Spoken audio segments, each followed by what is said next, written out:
I decided to do one of those I wish I knew this before buying that or before doing this videos. And this is about the Frontier Sawmill that I've had now for about a month. And there's particularly two things that I think are important to mention. The first thing is the Frontier Sawmill comes with one of those log dogs. Those are to secure the log in place. Now, if you have a big log that weighs a lot, one is sufficient and the log doesn't necessarily move.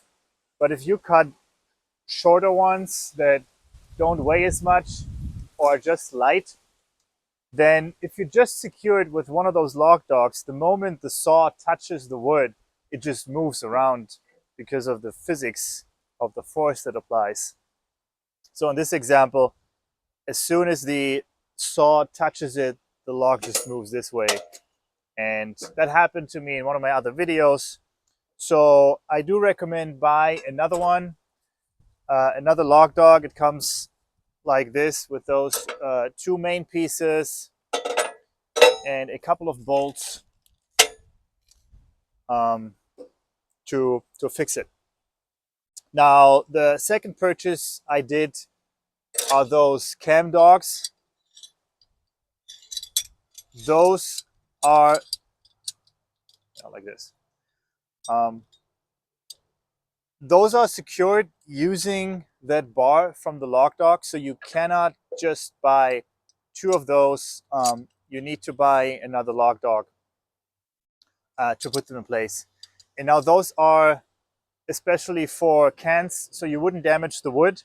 The log dog kind of screws into it, damaging the wood if you already have usable wood. And it's very low. It's just, I believe, 3/4 of an inch. So it allows you to cut proper inch board to the last, down to the last inch of the saw. The second item I recommend buying is additional blades. It happened to me that I actually forgot to lower the log rests and the blade just cut into it. So that's where I needed a second blade pretty soon. The second topic I want to talk about is the saw head sinking. So that happened to me. At the end of my cut, I would cut through the wood, and at the end of the cut, the blade would just boop, drop. Which I noticed then when I wanted to pull it back, I couldn't pull it back because the blade was then hitting the wood. Now, the manual mentions 3 things of how to avoid this, which are important. So I'll just show you the manual directly. Those 3 things they talk about is first the winch brake drum tension adjustment. That I had to fine tune a bit, and I made it relatively tight.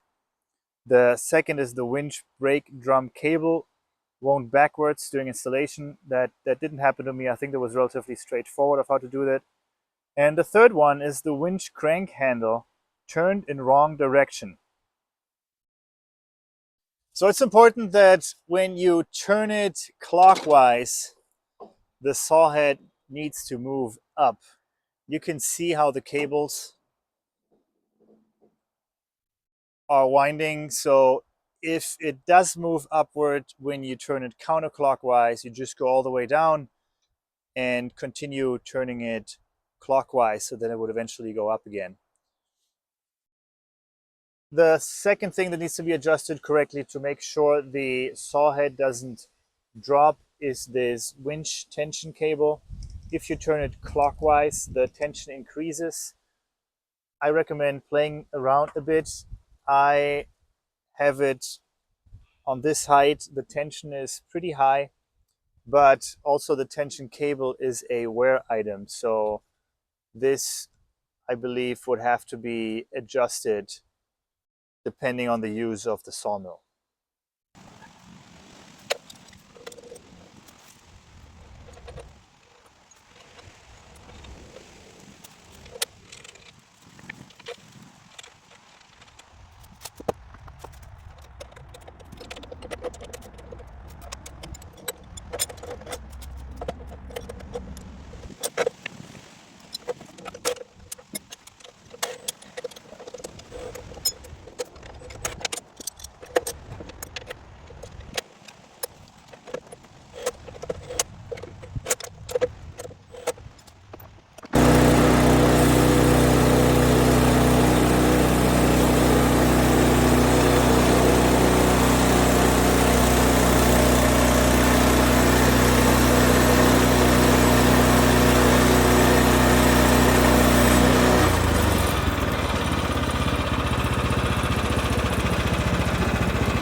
I hope this short video helped, whether you are thinking about buying a sawmill or already bought a sawmill.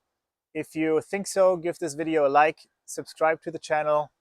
My personal summary after a month of using the sawmill, and I didn't use it extensively, is that it still cuts great. It's still a lot of fun. It will probably be some time until I will cut enough wood that would reach the same value that I invested in the sawmill. But just the fact that I can cut my own wood from my backyard and use it for my own projects is pretty cool.